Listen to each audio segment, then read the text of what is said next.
Okay, based on the transactions we've now processed in the previous two demos, we now have the ability to review what has happened in the system. We allow for this by means of standard reports. We could use the inquiries and reports section here, which covers inquiries down to the recharge ledger itself. If we look at the recharge ledger, this shows us entries that have not been processed, transactions that have been processed with regard to the different entries that have been entered.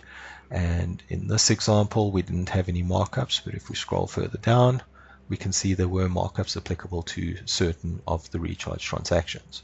Now, this was a previous demonstration that I ran, or previous test that I ran, and a markup was added to this transaction. So for instance, over here, you can see this is the same target and originating entity, and there was a transaction for 40,000, and we added a 15% markup to that transaction. The reason this is not showing on other transactions is that was specifically set up to only recharge for certain departments, and the departments we used here did not have any setups in place for markups.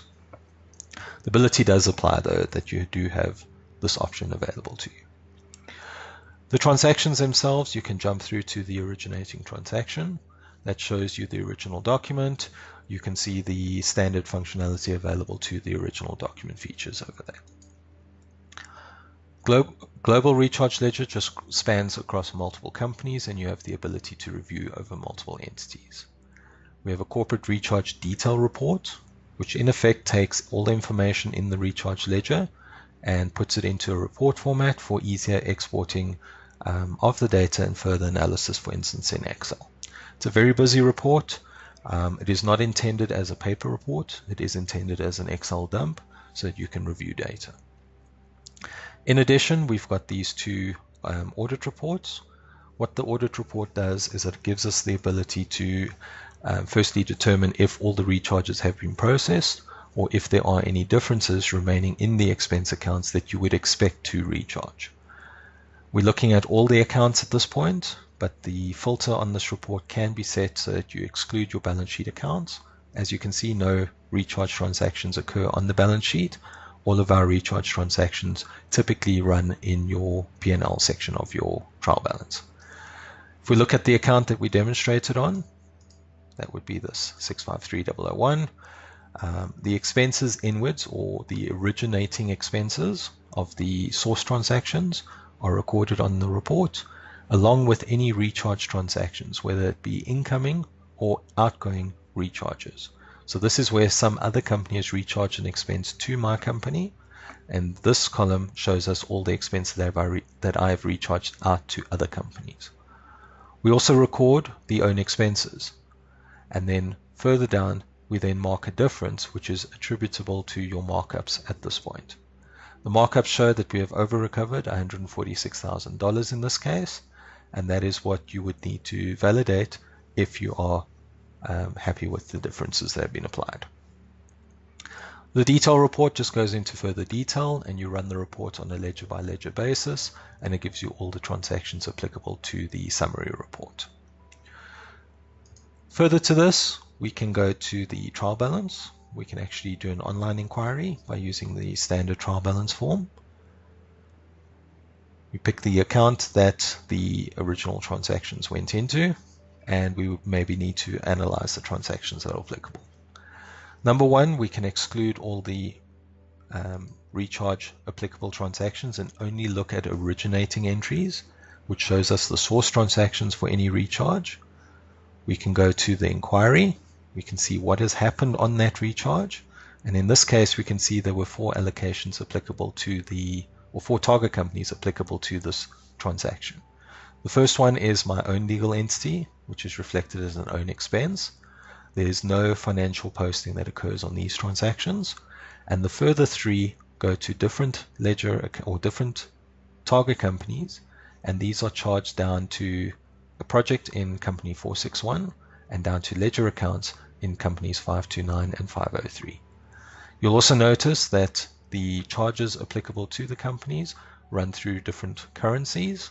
So the third and fourth company here are in Japanese yen and Canadian dollar respectively, and this is the respective exchange rate conversions, which are done applicable to the accounting date. If we want to view all transactions, we simply remove the filter and we can see all the transactions. And if you notice at the bottom here, these are the 3 financial postings that were done in relation to the expense that we looked at. If we jump over to, for instance, company 461, this entry was mapped through to a project, if you recall. And if we look at the expenses, we will notice that the expense accounts do not have any additional costs, but the project account does. Now we've set up a project cost account here, just a simple P&L account. If we go looking at the transactions, we can see there's our $86,000 coming into this legal entity. If I jump over to the projects, we have a set number of projects configured. This is the project that the transaction was configured to post to. If we look at the posted transactions, we can see the 46 or the 86,000 that was posted over here. Now this 86,000 was made up of 2 entries on the recharge ledger. So you will see that the system does summarize the transactions for any common factors applicable. So over here, there's company 903, and here's the second entry that was, sorry, my mistake, company 461, and the second entry 461. And you'll see that's 46,000 and 40,000, giving us the summary of the 86,000 that was posted. You just jump over to 903. We can see over here, if we go to the trial balance, this now represents a ledger to ledger reallocation, not a ledger to project reallocation. And you will notice that the expenses have been posted to the 653001 account. Just go to all transactions.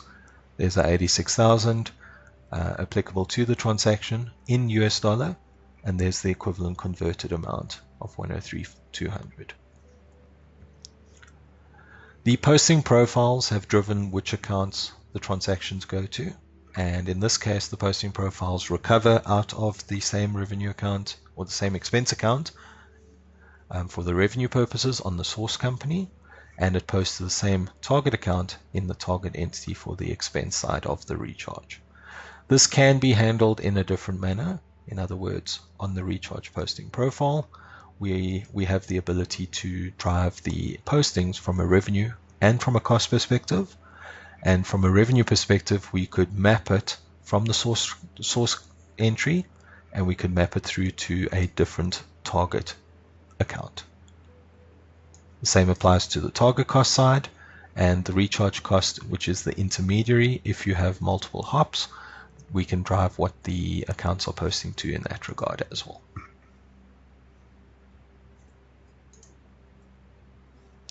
Last thing I want to mention is the ability to, I just need to change company here, the ability to run a Power BI dashboard.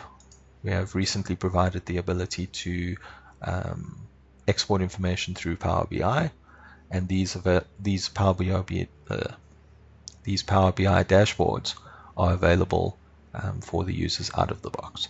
These can be added to workspaces. They can be added and extracted directly from the system via Power BI itself, and basically this is running off the same information as the standard reports are running off.